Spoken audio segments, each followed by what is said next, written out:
centro de los hombres. Mis cenizas hablarán también.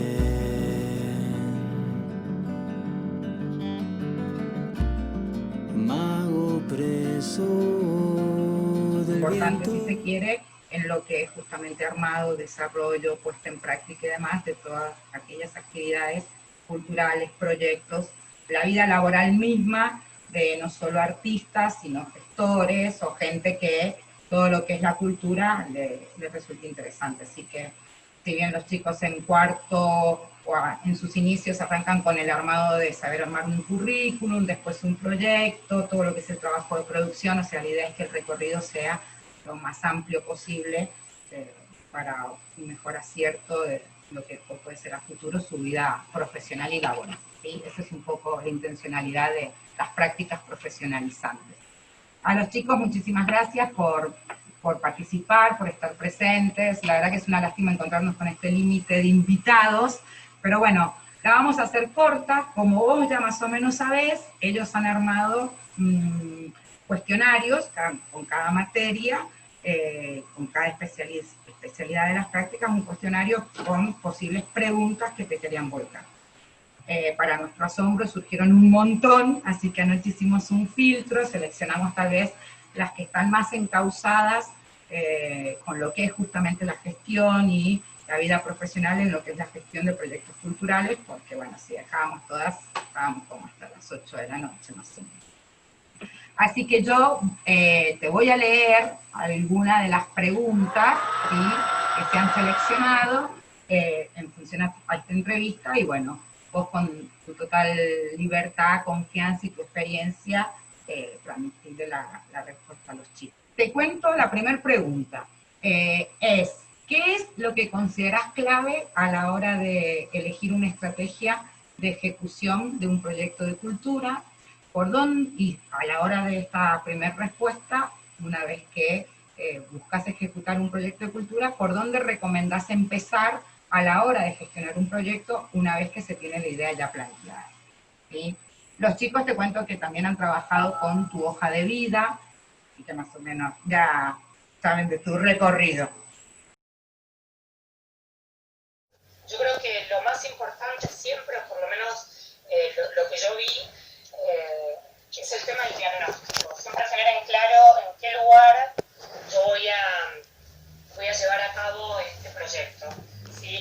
Muchas veces pasa que quizás vemos intervenciones en lugares que nos parecen ideas maravillosas, pero una vez que esa misma idea la queremos plasmar en nuestro lugar, en nuestro territorio, en nuestro barrio, resulta que no tiene el mismo resultado, ¿no? Entonces, lo primero que hay que hacer cuando uno tiene una idea es hacer como un diagnóstico, un sondeo, y empezar a preguntarse cosas, ¿no? Bueno, este proyecto puede ser de interés para la comunidad en la que lo quiero trabajar, empezar a ver los porqués, los para qué, los cómo, ¿no? Entonces, pero yo creo que el primer camino, el primer pasito que uno tiene que dar es el tema del diagnóstico, el poder ver que esa idea que a mí se me ocurrió va a tener alguna... se va a poder replicar, va a tener apoyo en el lugar donde yo lo estoy pensando.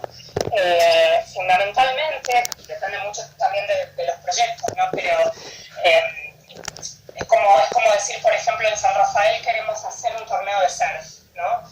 Imposible, es decir, o sea, solo que vengan máquinas que hagan olas en el lago sería imposible. Bueno, entonces lo primero que a mí se me viene a la cabeza es esto, de ser conscientes del territorio donde vamos a trabajar, cuáles son las necesidades de ese territorio y empezar a pensar proyectos que tengan afinidad con esa necesidad, justamente para poder conseguir apoyo, ¿no?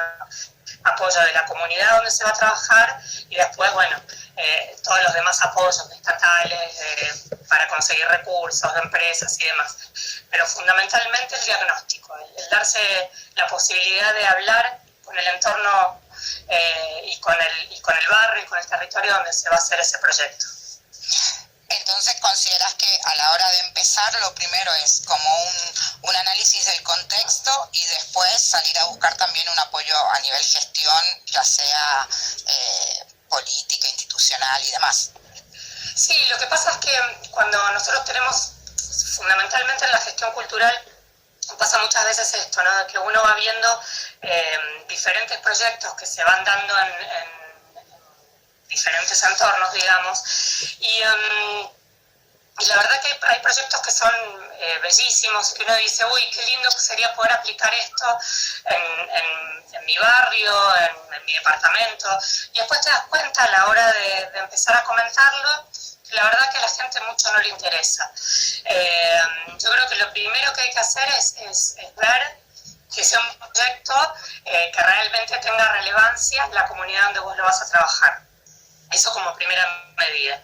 Después de esa instancia, y una vez que uno realmente, después de hacer un diagnóstico que puede ser a través de un cuestionario, de preguntas, de hablar con la gente, recorrer los espacios y demás, después ahí sí, la segunda instancia sería ver cuánto me va a llevar a mí a hacer este proyecto, ¿sí? Cuánto dinero voy a necesitar, ¿no? Y si este dinero sí o sí tiene que ser dinero en efectivo o el recurso puede ser otro, directamente con la misma gente del barrio, se puede armar sin necesidad de conseguir dinero, pero sí insumos.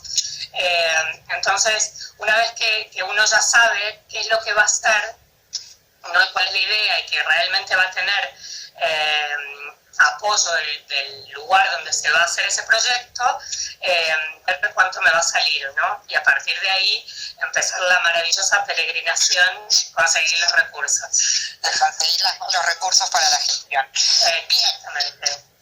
Y aproximadamente, una vez que tenés un proyecto en marcha o la idea, ¿cuánto tiempo te toma desde la idea inicial hasta la ejecución del mismo? Esto es como relativo, pero bueno, no sé, haciendo como una mirada medio general, ¿no? Uh-huh. Mira, en principio depende mucho de los proyectos, ¿no? Porque en líneas generales, cuando uno realmente aborda un proyecto, también depende de la instancia, si es algo barrial, si es algo municipal, si es algo a nivel nacional. En general, como que la idea cuando uno habla de proyectos culturales, y sobre todo desde la mirada del gestor cultural, que es un poco digamos, lo que más le interesa, es esto de no generar cosas que sean efímeras, o sea, que duren esa única vez, sino desarrollar proyectos o políticas culturales a largo plazo, ¿no? Entonces, realmente digamos, los tiempos pueden variar, depende del proyecto. A veces pasa también que uno tiene una idea, empieza a encaminar un proyecto y resulta que se empieza a multiplicar y a crecer, y es algo que termina también modificándose, porque cuando uno piensa en un proyecto tiene que pensar que lo trabaja con personas, las personas en principio no deberíamos ser rígidas, entonces uno tiene que ir buscando la manera de ir flexibilizando las cosas que quizás fueron decisiones de un momento y que no terminaron sirviendo, ¿no? Entonces, sobre una base ordenada, ¿no? y bien planteada y con unos tiempos, porque es muy importante poder decir, bueno, en tal tiempo, o sea, por ejemplo, quiero organizar un festival. Bueno, el festival lo voy a hacer en noviembre. Bueno, si yo quiero arrancar hoy, a esta altura del año, con la idea de un festival para noviembre, ya no llego, ya es tarde, ¿sí? Generalmente hay cosas que llevan un año de preproducción, hay cosas que las podés hacer de una semana para la otra, pero generalmente cuando son proyectos culturales con alguna intención de provocar algún cambio social o con alguna relevancia en el ámbito de la cultura, en general son proyectos como más a largo plazo, en donde por lo menos necesitas unos 6 meses de toda esta tarea, ¿no? de primero hacer el diagnóstico, ver con qué equipo lo vas a trabajar. Es muy importante también el tema de la división de tareas, ¿no? que cada una de las personas que se vinculen también lo hagan desde el compromiso con el proyecto. Generalmente los proyectos culturales, digamos, no suelen ser proyectos económicamente rentables, ¿no? Solo que ya uno esté hablando de otras instancias, como soy una productora, bueno, tengo otros recursos, entonces ahí funciona distinto, pero lo que tiene que ver con los proyectos culturales muchas veces involucra muchas voluntades, ¿no? Esta cuestión del querer hacer, el desarrollar, por eso yo hago como mucho hincapié en esto de realmente, sobre todo porque más ahora en esta época de pandemia en donde uno ve tantas necesidades y tantas realidades que abordar, es muy importante el estar en contacto con la gente, de manera virtual por supuesto, pero sabiendo realmente cuál es la necesidad, porque quizás yo creo que la necesidad es comida y la necesidad no es comida, son materiales para trabajar, ¿no? Claro. La segunda parte que tiene esta pregunta, en cierto modo ya la comentaste, y es en todo ese proceso qué variables tenés en cuenta, y es un poco lo que tal vez estabas diciendo recién. Antes que nada es tener bien en claro la dimensión del proyecto, ¿sí? Y esa dimensión va a ser también lo que te dé la diferencia de tiempos y el armado de gestión. Sí, absolutamente. La verdad que a veces... bueno, los emprendimientos culturales son una caja de sorpresas, ¿no? Y a veces pasa con proyectos que uno se imagina muy chiquititos que terminan replicando a montones, y a veces pasa a la inversa, proyectos que uno dice, esto va a ser una cosa impresionante, la verdad que no, como que no moviliza a la gente tampoco a participar. Entonces, siempre hay que tener en cuenta por eso decía esto de ser flexible, ¿no? Estar preparado para enfrentar el recorrido, digamos, y poder adaptarse y poder tomar decisiones a tiempo también, ¿no? Poder decir, bueno, si este rumbo yo estoy viendo que no consigo dinero, a los vecinos no les interesa, bueno, empezar también a decir, quizás no es por acá y es por otro lugar, ¿no? Entonces, tener esa capacidad de poder frenar, mirar y ver desde dónde se continúa. Genial. Y en función a eso, esta es una pregunta que meto yo, pero ¿se te viene así alguna situación puntual a poner de ejemplo, algún evento o algo que no le ponía demasiada ficha y de repente superó tus expectativas, o la inversa, esperabas algo muy macro y terminó siendo medio micro? Mira, nosotros hace unos años con un grupo de compañeras que estudiábamos gestión cultural, en el año 2008-2007, había una de mis compañeras que venía del sur y ella había organizado en el sur, en San Martín de los Andes, un festival que se llamaba Divercine. Realmente era maravilloso. Y en San Martín era una cosa impresionante, o sea, ya lleva creo que la edición número 20. Y lo que hicimos encarar acá en San Rafael era un festival que fundamentalmente lo que tenía era el tema de que los chicos vieran cine independiente de todo el mundo, ¿no? Entonces era un festival pensado, estaba dividido por edades, era para todas las escuelas, tenía un costo muy mínimo, pero la verdad es que acá no funcionó, o sea, no es a ese nivel que sí funcionó en San Martín de los Andes. Por eso digo, a veces quizás si hubiera sido, porque a mí me pasó después con un festival de teatro que sí funcionó. Entonces el cine independiente quizás era como más difícil, y el teatro fue como mucho más sencillo de llevarlo a las escuelas, ¿no? Entonces, y realmente era el mismo festival armado en dos lugares, no sé cómo es la cantidad de gente de allá en relación a la de acá, pero digo, uno no pensaría que es algo que no va a funcionar de primeras, digamos, y sin embargo no funcionó. No a los niveles que se esperaba. Realmente tenía una grilla, eran 15 días, no sé, 10 funciones por día con películas de todo el mundo, avalado por UNICEF, por UNESCO, era una belleza. Pero acá había funciones que estaban vacías. Bueno, por eso tal vez está bueno dejarle en claro a los chicos que todo proyecto tiene que tener como una hipótesis y objetivos como particulares, y algunos más globales y otros más particulares, ¿no? Porque las variables hacen la diferencia. Bueno, te tiro otra pregunta más. Sí. A ver. No, en realidad lo que iba a decir es, no sé sobre qué formato de formulación de proyectos trabajan desde la escuela. Hay un montón, hay millones, quizás también es eso, ¿no? A la hora de encarar un proyecto, en la parte de la redacción, ver dentro de esa cantidad de formatos que hay, digo ya en el momento en el que uno decide hacerlo profesionalmente, buscar cuál es el más afín, ¿no? Porque hay algunos que están más enfocados en la cuestión del desarrollo más económico, hay otros que están más enfocados en toda la explicación previa, en los por qué, en los para qué. Entonces, bueno, sí es importante que la idea sea muy clara y que la persona cuando va a leer ese proyecto entienda rápidamente qué es lo que uno quiere hacer. Claro. Bien, la otra pregunta dice, en la cultura de San Rafael, ¿qué grado de participación e intervención tienen los jóvenes? Y en función de esa primera pregunta, ¿se puede mejorar la situación para llegar a un consumo más frecuente de la cultura producida en San Rafael? ¿Cuál es tu opinión? A ver, yo creo que en realidad, digamos, son opiniones, eso ya es como muy personal, ¿no? Sí, desde tu experiencia. Sí. Creo que o sea, no estoy muy segura de que haya programas culturales juveniles desarrollados ni desde la provincia ni desde el municipio. Me parece de hecho que no, sacando algunas cosas muy aisladas. Me parece, y ahí tiene que ver con esto que yo decía, ¿no? Que en realidad sería fundamental que sean los chicos quienes manifiesten cuáles son sus necesidades a nivel cultural.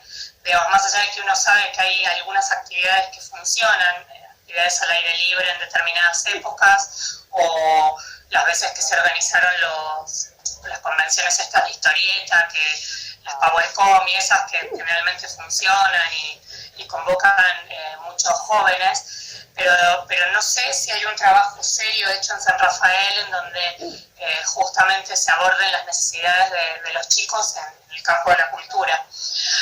A nosotros desde el Espacio Contemporáneo de Arte, acá en el sur, nos pasó que, por ejemplo, hubo una muestra de Domenico Siracino que trabaja con realidad aumentada, y esa muestra, yo creo que el 90% del público que asistió fue público joven. La gente mayor quedó afuera de eso, y la verdad que nosotros estábamos felices porque es muy difícil convocar a ese público, más allá de que yo sí siempre pongo en valor el trabajo de los docentes del Polivalente y también del EBIMA, especialmente los docentes de arte que se mueven para que los chicos vayan al espacio y conozcan todas las muestras, pero esta fue la primera que los chicos iban por voluntad propia. Ajá. Entonces, eso está bueno, pero por eso me parece que el trabajo con los jóvenes debería ser consensuado, en principio con los jóvenes mismos. Y estoy segura que no pasa. ¿Y cuál crees que puede llegar a ser lo que mejore la situación, a un consumo más frecuente, pero de la cultura producida en San Rafael? Porque a veces tenemos como esta idea de que se consume más lo que llega de afuera que lo que se hace acá en el departamento. En general tiene que ver con una cuestión de hay poco conocimiento sobre los propios artistas, ¿no? Más allá de que hay disciplinas que tienen mayores referentes o más cantidad de referentes y otros que tienen menos. Quizás hay más gente que se dedica a las danzas folclóricas, incluso en las artes visuales también hay bastantes referentes. No sé si tanto en teatro, que diría que ya ahí es un grupo más reducido. Yo creo que en principio lo que pasa en San Rafael es que la misma comunidad no conoce a sus artistas, o los conoce poco. Entonces nos manejamos en círculos muy reducidos, en donde, por ejemplo, en una inauguración de una muestra en el ECA probablemente haya 10 o 15 o 20 personas que siempre se repiten en todas las inauguraciones. Es un grupo de gente que va más allá del artista, sino porque le interesa el lugar y lo que propone el lugar, o le interesa el arte, digamos, en líneas generales, ¿no? Entonces, yo creo que el tema es de qué manera, y eso ya es una responsabilidad también un poco más del Estado, ¿no? De qué manera pone en valor a sus artistas, los difunde, los estimula, los da a conocer, como para que realmente te pasa en un hotel, ¿cómo que se llama? La persona que está en la recepción te recomienda un lugar donde ir a comer, pero no te recomienda una obra de teatro para ver San Rafael, porque no la conoce. Claro, tal cual. Bueno, vos ahí tenés una experiencia previa como trabajador independiente de la cultura con gabinete. De hecho, habían algunas preguntas en función a eso y esta respuesta no solo es pertinente, o sea, lo que has dicho en función a tu experiencia en gabinete, sino a todos los espacios autogestivos, sobre todo que se han propuesto en el departamento y que uno ve que se mueven siempre como las mismas personas y es también como un poco para hacer el aguante y que ninguno decaiga, pero nunca polulan personas nuevas, ¿no? No, la verdad que es muy difícil el tema de captar público. De hecho, es como el desafío que yo siempre tengo, que incluso lo hemos hablado, Mari, con este tema de la cercanía del ECA con la cercanía, la convivencia del ECA con el registro civil. Y yo siempre te manifesté, si bien uno es muy receloso de esas cosas, ¿no? Por una cuestión de que los espacios culturales son muy difíciles de sostener y a veces los otros aparatos terminan ganando la parada, digamos. Pero yo siempre me pareció que ahí había una oportunidad de llegar a gente que de otra manera nunca entraría a ese espacio, ¿no? Claro. Entonces, yo creo que en realidad hay como un desafío muy grande y ahí hay también una responsabilidad, no solamente del Estado, sino de la misma gente que está trabajando en cualquier disciplina artística, justamente de esto, ¿no? De qué manera empezar a generar este interés en el público y también ahora, y quizás es algo que estamos viendo con esto de la virtualidad y que hay mucha gente que se está volcando a ver cosas relacionadas con el arte que quizás antes no se tomaba el tiempo, el empezar a ver de qué manera esto termina yendo como en beneficio del consumo de arte a futuro, ¿no? Claro. Exactamente, sí, la verdad que esta actualidad puede ayudar desde ese lado. Bueno, otra pregunta. ¿Hay un grupo designado de personas que están para las tareas específicas en los eventos y proyectos que vos gestionás o que estás a la cabeza? ¿O en cambio no siempre participan las mismas personas y se eligen o se buscan según la ocasión o el proyecto? ¿Cómo manejas ahí tu equipo de trabajo? Bien, yo en realidad trabajo generalmente con las mismas personas. Después hay cosas que sí, que quizás se contratan, ¿viste?, a otros, digamos, depende si hay algo muy específico. Pero bueno, nosotros en el ECA de San Rafael logramos armar un equipo chiquito pero muy potente, en donde la verdad que desde el principio hubo mucho compromiso, incluso cuando no había un peso, y era en realidad por una cuestión de amor al espacio y por lo importante que era para nosotros tener ese espacio abierto. Pero a mí me gusta mucho trabajar con gente específica, digamos. Yo trabajo fundamentalmente con 2 gestoras culturales formadas en la Tecnicatura de Gestión Cultural en el Profesorado de Arte, que entre paréntesis fueron alumnas mías, pero que de verdad le pusieron mucho al proyecto del ECA.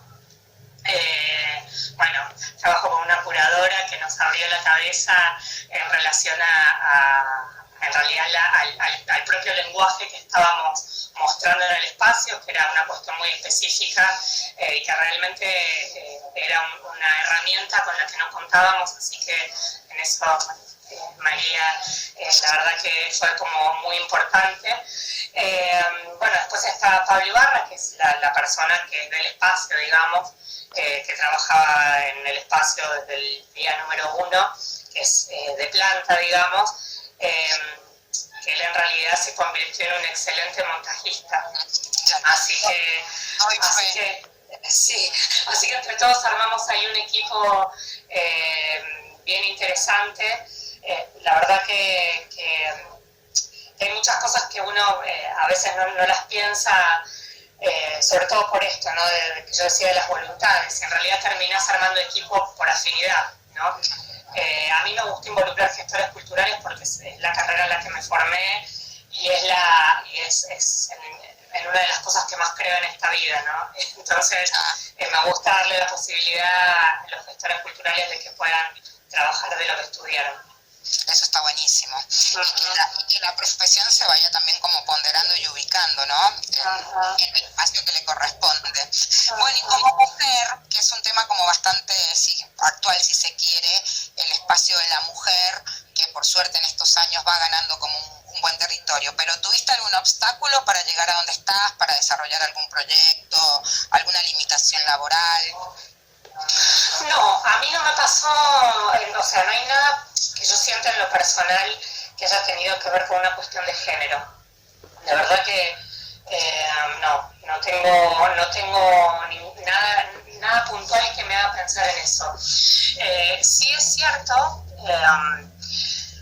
que hay como muchas prácticas culturales, incluso en ámbitos que se supone que deberían estar alejados de cualquier tipo de discriminación, en donde uno ve que bueno, que están naturalizadas situaciones que en realidad habría que empezar a desterrar, ¿no?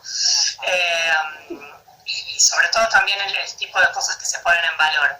Por ejemplo, nosotros estábamos hace 2 años atrás trabajando en un proyecto que era una muestra que se realizó en el Museo Carlos Alonso en Mendoza, que justamente tenía que ver con el tema de la colección del FADE, que es la colección patrimonial de la provincia, y hubo una investigación que hizo un historiador sobre la cantidad de obras de mujeres que había dentro de la colección, ¿no?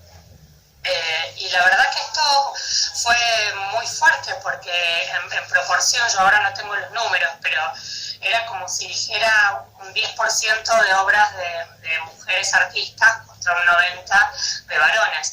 Y vos veías incluso el estado de conservación de las obras pintadas por mujeres y se notaba que no habían tenido ni cuidado, ¿no? Entonces eran las obras que estaban más dañadas, peor embaladas, tremendo. Incluso obras que nunca se habían mostrado jamás. Entonces, quizás más allá de la cuestión de la dificultad para muchas mujeres de llegar a algunos lugares, que yo creo que tiene que ver mucho también con esta naturalización que hay sobre el patriarcado y sobre la figura masculina por sobre la mujer, digamos, la de la mujer. Por supuesto que también hay una cuestión de personalidad, ¿no? Digamos, no soy una persona sencilla a la hora del maltrato, no es algo que me lo banco, o sea, en general pataleo bastante, para ser prudente, pero así todo también es cierto que, bueno, a veces uno escucha cosas que termina diciendo, sí, me ha pasado mucho eso, escuchar cosas quizás no en referencia a mí, pero sí de compañeros de trabajo, hablando de compañeras de trabajo. Bien. Y en función a lo que decías ahí del museo y esa investigación, lamentablemente hay como un hilo conductor, ¿no? Porque, digo lamentablemente porque es esto de siempre una mirada peyorativa a la mujer, porque lo mismo pasó, por ejemplo, el Museo Nacional de Bellas Artes el año pasado propuso apagar las luces de todas las obras que fuesen creadas por hombres y casi quedó oscuras el museo, porque casi no había exhibición de mujeres, de obras de mujeres pintoras. El Museo Nacional, el Museo del Prado hizo algo similar, habilitando a mujeres, porque paradójicamente la mayoría de los desnudos que estaban pintados eran cuerpos de mujeres, pero casi no habían mujeres pintoras. O sea, digo, ¿no? Acá es como que encontramos lamentablemente un hilo conductor en lo que es la situación, o un patrón, o un común denominador, lamentablemente. Sí, yo creo que también, digamos, bueno, como verdad, como para mucho, y para reflexionar mucho, y quizás lo que me parece más interesante es, siendo que en esta charla hay tantos chicos jóvenes, digamos, realmente lograr este cambio de mentalidad, este cambio de paradigma en relación a todo lo que tiene que ver con el rol de la mujer en las diferentes comunidades, en la sociedad, y también las cosas que se ponen en valor, ¿no?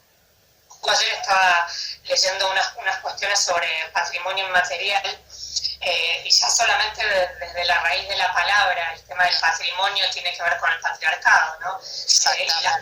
Y las cosas que se deciden cuidar y transmitir con los años, en realidad, ¿quién toma las decisiones sobre eso?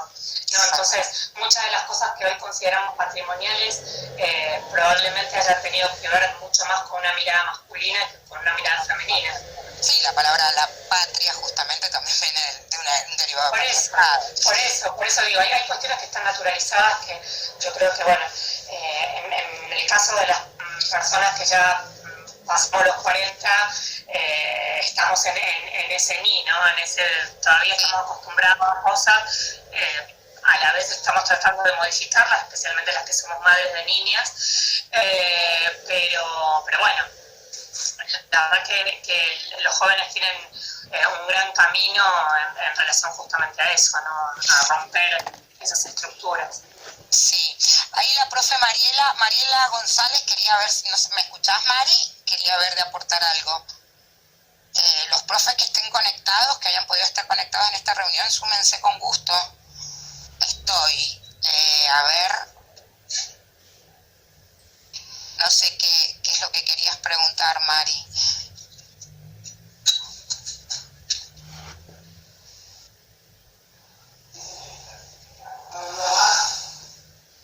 ¿Escuchás, Mariela? Estaba escuchando, pero lo voy a decir porque va a ser más acá. Bueno, sobre todo quería consultar acerca de esto que dijiste, acerca de la rentabilidad de los proyectos culturales y qué hacemos porque ese es como el tema de lo que ocurre con la... Hay mucho ruido. ¿Les mío el ruido? No. ¿Lali anda Diego por ahí? Sí, ¿se le escucha la voz a Diego? Sí, no me diga que lo tiro metido. No, los varones son así, Para que ahí desactivo el micrófono. Bien, bueno, sobre todo es una pregunta que me hago hace mucho y que tiene que ver con ese embudo que es el financiamiento, porque ya sabemos también, los que tenemos más de 40 y estamos en el ámbito cultural, creativo, docente, que muchas veces se quedan afuera proyectos o ideas, o directamente los proyectos no llegan al papel o no llegan a conformarse como tal por ese techo que sabemos, que intuimos, que no admite un presupuesto, por ejemplo, muy básico para la cultura o para desarrollar. Puntualmente en Mendoza nos pasa mucho con Vendimia, que se chupa mucha parte del proyecto que tiene que ver con cultura y más ahora que además está fusionado con un ministerio de turismo, o sea que es turismo.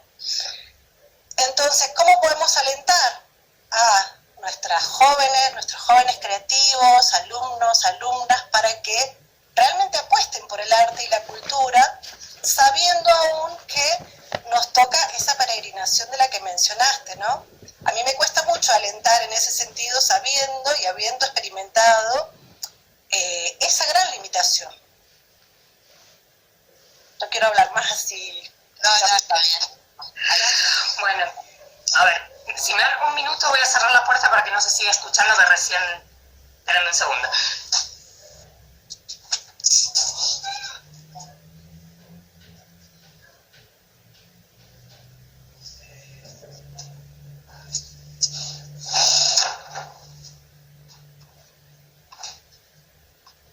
A ver, ahí está, discúlpenme.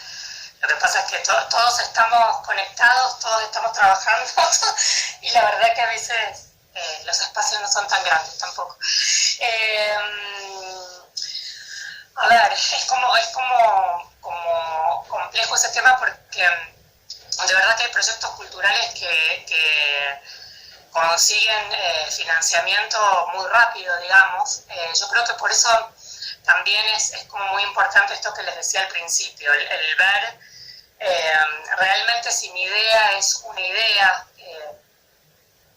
pensada por mí, soñada por mí y sin ningún tipo de sustento en cuanto a la comunidad donde lo voy a hacer o donde voy a desarrollar ese proyecto, o cuando aparte de ese sueño yo lo pude poner en relación con el lugar donde lo voy a abordar, ¿no? Entonces yo creo que en la medida que uno empieza a trabajar fundamentalmente más consensuadamente, ¿no?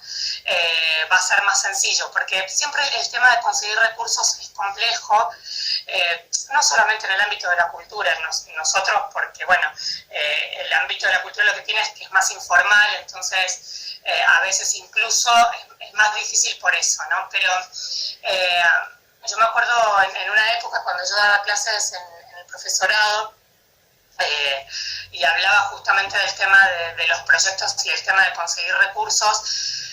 Fuentes de financiamiento puede haber muchas, incluso financiamiento no necesariamente de ir a golpearle la puerta al municipio o al gobierno de la provincia. A veces existen desde el Fondo Nacional de las Artes, bueno, el mismo Fondo Provincial de la Cultura. Ahora estamos en un momento muy particular en donde el tipo de becas, concursos e insumos que se consiguen son insumos muy específicos relacionados con la pandemia, pero usualmente a partir de hace muchos años atrás, digamos, empezaron a haber fuentes de financiamiento a través del Fondo Nacional de las Artes, del propio INT, en todo lo que tiene que ver con teatro. Yo creo que una buena manera de conseguir recursos es primero empezar a trabajar en la legalidad, ¿no? Empezar a trabajar profesionalmente. Cuanto más profesional uno sea, cuanto más inscripto, no digo con esto que tengas que ser monotributista, pero si perteneces a una asociación, digamos, en la medida que uno se tome este trabajo como sustento y realmente en serio, yo creo que los caminos para empezar a conseguir financiamiento se empiezan a abrir, ¿no? Creo que es como muy importante, generalmente pasa mucho eso, y a veces hay grandes proyectos que están muy mal redactados y eso hace que las personas directamente no los lean o no los pongan en valor. Entonces, yo creo que realmente para que algo funcione, en principio, tiene que haber un consenso de parte de la comunidad en donde se va a aplicar el proyecto, tiene que uno ser profesional a la hora de encararlo, no tiene que haber esos márgenes de desprolijidad, ¿no? El empezar a ver si hay posibilidad de conseguir financiamiento por fuera de los canales normales. A veces el municipio te puede ofrecer no dinero, pero sí publicidad, entonces uno empezar también a ver, bueno, qué cosas puede aportar cada uno. Y después está la otra, que están estas formas de financiamiento colectiva, como ahora no me sale el nombre, pero ¿cómo que se llama? Estos que que tienen una página maravillosa que se llama Ideame, que justamente es para financiar proyectos. Hay otra más que también funciona. Yo creo que el financiamiento colectivo es una muy buena forma de conseguir recursos. Sí, también depende de los proyectos, ¿no? Sí, obvio, pero y ahí en tu respuesta dijiste varias cosas que están buenísimas. Primero, este margen de formalidad, si se quiere, ¿no? Mientras más formal se vea la persona, a ver, y eso brinda una seguridad para quien va a poner el dinero y va a invertir a la hora de acompañar. Y también dijiste esto de que hay muy buenos proyectos muy mal redactados. Y acá es importantísimo porque no es una operación retórica. El poder redactar bien un proyecto debe de ser claro porque tal vez ni siquiera está la posibilidad de defenderlo o de ir a explicarlo, ¿no? Que sería distinto a una licitación, por ejemplo. Vos te presentás a una licitación, vas con todo el proyecto escrito, pero tenés la posibilidad de defenderlo. Muchas veces pasa que una vez que los imprimimos, dejamos la carpeta y nos desprendimos de él y queda como a la buena de Dios. Entonces tal vez una buena bajada escrita es lo que también nos va a garantizar ahí, porque algo mal redactado y que encima no lo puedes explicar ni lo puedes defender, no está bueno tampoco. No, es que no tenés chance, ahí sí que no tenés chance, por eso es fundamental el tema de una buena redacción y lograr el interés. Es más, yo por ahí siempre digo cómo hacer que en la primera hoja tiene todo ese interés, ¿no? Que la gente pueda después querer seguir leyéndolo y La introducción ya lo suficientemente gancho como para que ya con eso baste. Acá hay una chica, Nadia Farina, que dice, quería consultarte algo. ¿Vos creés que debería invertirse más en San Rafael, en lugares fijos para crear eventos culturales y que sean gratuitos al público y también al grupo de personas que desean realizarlo? Por ejemplo, algún salón o algo así que sea plenamente gratis, tanto para el que va a ver como para quien quiere realizar algún evento, calculo, que es la pregunta. A ver, yo no soy una persona que crea que el Estado debe financiar todo. No creo en esa forma de gestión y no creo en esa forma tampoco de motivar a la gente al consumo cultural. Realmente creo que todo tiene un valor. Muchas veces el que exista un valor que exista un valor económico hace que la gente lo valore de otra manera también. Entonces me parece que en realidad todo puesto del Estado es muy difícil porque no hay Estado que se lo banque, digamos. A veces sí hay políticas culturales que tienen que ver justamente con eso, pero en algún momento siempre se empieza a necesitar la participación económica de otros actores, más allá del Estado, para que realmente se puedan sostener en el tiempo, porque si no, volvemos a caer en lo mismo. Quizás yo puedo, y eso estoy hablando desde un lugar en donde el espacio en el que estamos nosotras justamente es un espacio que es gratis, los artistas exponen gratis, las inauguraciones, todo lo que se brinda es abierto al público, los talleres tampoco tienen costo, y así todo, a mí me parece que quizás los formatos de cooperadoras, de asociaciones y demás son las que deberían trabajar un poco más activamente como para que no recaiga todo el gasto en el Estado, porque también es así en donde si la persona que está de turno no le interesa seguir con eso, se cierra también el proyecto y chau. Lo vivimos un poco a fin de año, que no sabíamos qué iba a pasar con nuestra continuidad y la continuidad del espacio, porque bueno, estamos marcados por 4 años de gestiones y las miradas pueden variar muchísimo. Exactamente, por eso yo creo que cuanta más participación ciudadana haya en ese tipo de emprendimientos, más posibilidades de que se sostengan hay. Claro. Y no termina pasando que los lugares terminan muertos, dependiendo de que el Estado decida generar un ingreso para eso o una inversión. Muchas veces los edificios se terminan viniendo abajo por esta misma falta de inversión, porque en general no existe esta mirada de continuar, sino de que lo que hice yo sea mejor que lo que hizo el anterior. Entonces a todos les gusta inaugurar espacios, inaugurar cosas, digamos, ese tipo de cosas. Entonces bueno, es complicado el tema, es complicado. Yo sí creo que se pueden generar instancias en donde haya, por supuesto, eventos gratuitos, que los hay,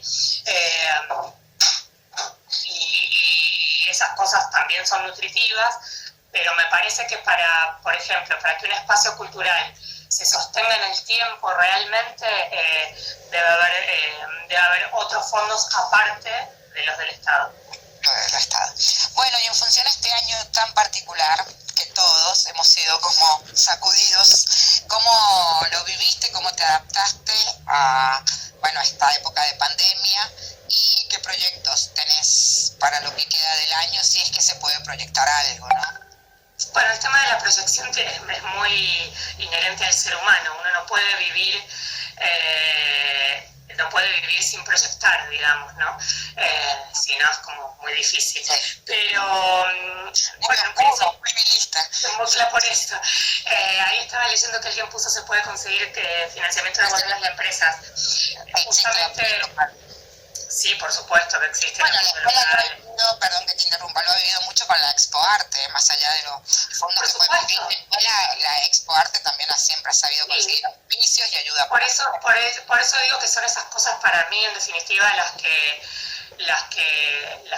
funcionan, ¿no? En donde empezás a comprometer a la comunidad. La comunidad no digo la gente del consumidor solamente, la comunidad es la empresa que está instalada en esa comunidad y que de alguna manera puede colaborar para que eso se lleve a cabo, o sea, con el pago de los artistas, o sea, ni siquiera es necesario que la empresa ponga el dinero, o sea, si yo soy la organizadora, que me lo dé a mí, pero quizás consigo una empresa que le puede pagar al grupo de artistas que va a participar, ¿no? Por eso, para mí, cuanto más actores haya en lo que tiene que ver con el financiamiento, digamos, es como más próspero económicamente y en el tiempo también, ¿no? Así que... Y hay empresas que les gusta colaborar también. Es muy difícil, ahí yendo a la profe que había preguntado antes, es un camino complicado, por eso yo creo que es muy importante esto de, bueno, tener muy en claro, muy en firme el proyecto, creer mucho en ese proyecto, saber contarlo y venderlo a las personas de las cuales uno va a ir a pedir estos recursos. Y por supuesto que digamos, todo emprendimiento económico tiene sus riesgos, en definitiva, ¿no? Sea cultural, sea del ámbito que sea, todo es un riesgo. Entonces, sí, el alentar a los chicos que quieran hacer eventos culturales o proyectos culturales, a que los hagan, a que ensayen y se equivoquen 1000 veces, es súper saludable. Así que bueno, volviendo al tema de la pandemia, bueno, por supuesto que esto nos tomó de sorpresa. No, la verdad que para la agenda que teníamos en todos los espacios fue un baldazo de agua fría, porque bueno, uno venía pensando no solamente en las actividades en los espacios en relación a la gente, sino también en los artistas. Y bueno, el ver cómo eso de golpe se detuvo, la verdad que fue fuerte. Al principio fue como, bueno, a ver cómo nos acomodamos ante esta situación. Nosotros rápidamente lo que hicimos como para seguir comunicados con la gente de alguna manera fue tomar un poco todo el trabajo hecho en los 4 años anteriores, todos esos videos de archivo. Bueno, de alguna manera se fueron como reestrenando y fuimos mostrando material que la gente no había visto. Entonces, bueno, se pudieron recordar muestras y acciones culturales que sucedieron tanto en San Rafael. De hecho, ahora se va a estrenar el video de Dalí en estos días. Sí, así que bueno, la idea fue un poco entrar en contacto con la gente a través de las cosas que habían sucedido, pero sobre todo a través de las redes, el seguir teniendo este feedback con el público. Nosotros además armamos un canal en YouTube que se llama Espacios Culturales Mendoza, que invito a todos por favor a que les den me gusta, en donde ya hay subidos más de 20 videos, que son los que se estuvieron haciendo a lo largo de la pandemia. La intención en realidad ahora es un proyecto un poquito más grande y un poquito más pretencioso, que ahí estoy trabajando muy seriamente en eso, que justamente también tiene que ver con la virtualidad, pero de una manera que no solamente sea un pasar el momento, sino que pueda funcionar a largo plazo.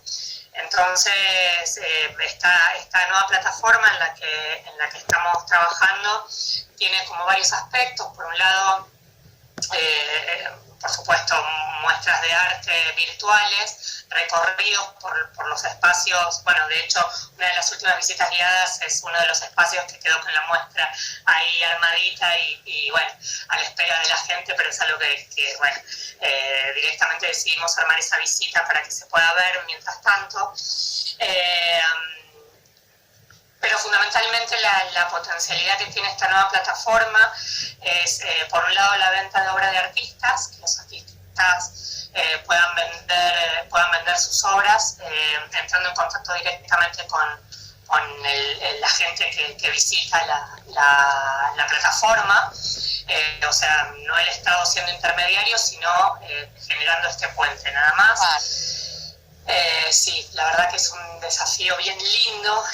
Espero que realmente sea significativo para los artistas y las artistas que en este momento están tratando de vender su obra de manera desesperada casi.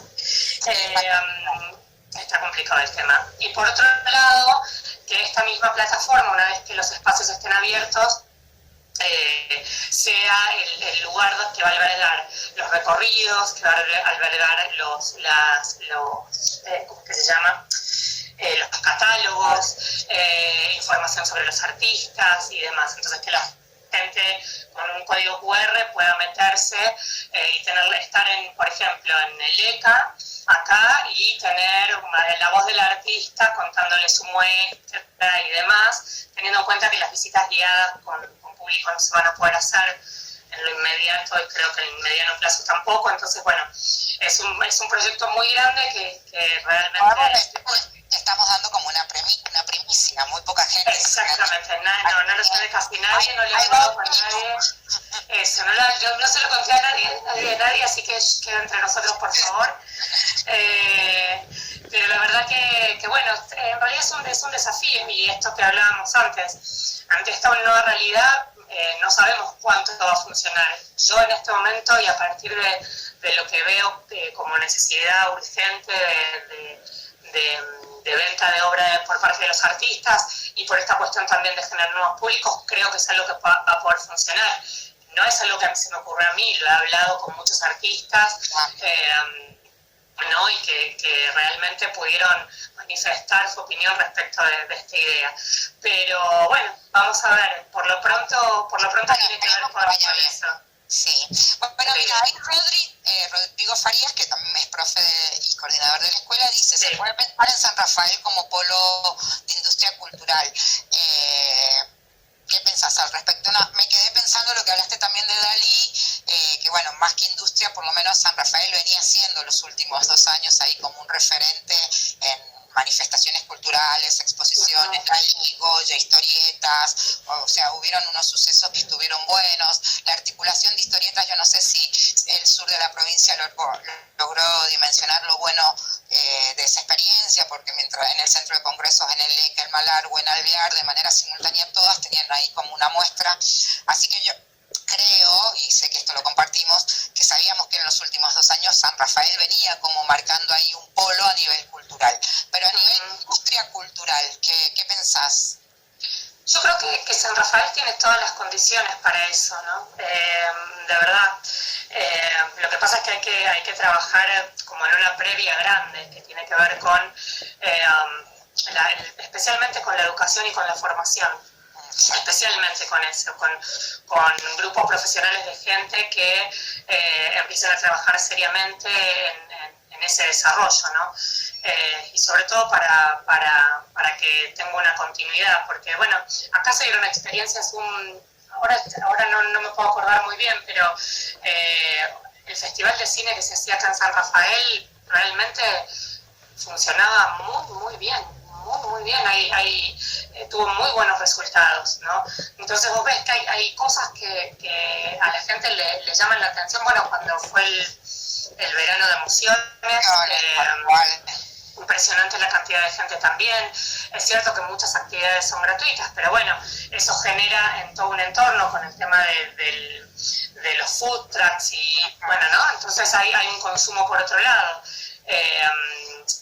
Digo, se pueden pensar ese tipo de acciones cuando el contexto lo permita, que justamente posicionen a San Rafael en otro lugar, que de verdad yo creo que tiene todas las condiciones. Sí es necesario insisto, que los sanrafaelinos empiecen a apostar a sus artistas, empiecen a creer en los emprendimientos culturales, empiecen a formarse en ese sentido. Y ahí, bueno, ahí es donde también uno piensa en estas voluntades, ¿no? Totalmente. ¿Y qué pensás en función a los medios de comunicación? ¿Crees que han ayudado a globalizar la cultura argentina, provincial? Mira, el tema de los medios es muy particular. En San Rafael, por lo menos desde mi experiencia personal, cada vez que quise comunicar algún tipo de propuesta, siempre tuve buena llegada con los medios y siempre han apoyado muchísimo. En ese sentido, bueno, la Municipalidad de San Rafael también fue muy piola en ese sentido, porque siempre cuando yo trabajaba en las movidas independientes, siempre nos facilitaban las conferencias de prensa y el contacto con los medios como para poder difundir las actividades. En ese sentido siempre hubo mucho apoyo. Y hoy, la verdad que uno cuando se comunica con los periodistas, ahí nomás hacen una nota y eso no pasa en todos lados, eso es muy nuestro. Sí, sí. De verdad, a mí me pasa en Mendoza que los medios de Mendoza no te dan un quinto de bola. O sea, si uno no paga, no pasa nada. Damos fe que fue todo siempre. Siempre. En las charlas del ECA, siempre para cada semana hay una entrevista, sí, una propuesta. Siempre sí, los medios locales apoyan un montón. En general, lo que pasa es que vos tenés medios independientes también que están como detrás de este tipo de noticias, y después tenés los multimedios que si no les pagás no pasa nada. Ahora, que hay una globalización de la comunicación, que hay una globalización de la cultura también, y que el desafío más importante es justamente desde los propios lugares, de los propios territorios, poder hacer como una bajada de eso que llega, ¿no? Y ver de qué manera eso que llega no termina yendo en contra de la propia cultura, ¿no? Sí, una contracultura. Sí, así que el mundo globalizado, y más hoy, que uno habla con cualquiera en cualquier momento, esté donde esté, digamos, es como muy difícil la cuestión de la territorialidad. Pero bueno, ahí también tiene que ver con el compromiso de cada uno, y los que trabajamos en cultura especialmente, bueno, qué tipo de cosas queremos promover. Tal cual. Y la cintura, ¿no? De saber tomar lo que se ofrece en pos de tener en claro el proyecto y qué es lo que se pondera. Sí, esta realidad, nosotros lo charlamos bastante y escribimos algunas notas al respecto. Esta realidad nos ha llevado a correr ciertos límites del arte, ciertos discursos que lo legitiman, ¿no? Y en función a eso, ¿qué pensás que es el arte? Es una de las últimas preguntas. Esto ya es como muy personal. ¿Y qué tan importante crees que es la cultura para la evolución de nuestra sociedad? Yo, digamos, mi opinión sí es absolutamente personal. Yo soy fundamentalista, en principio, porque creo que el arte es primero que todo lo demás. O sea, para mí el arte, la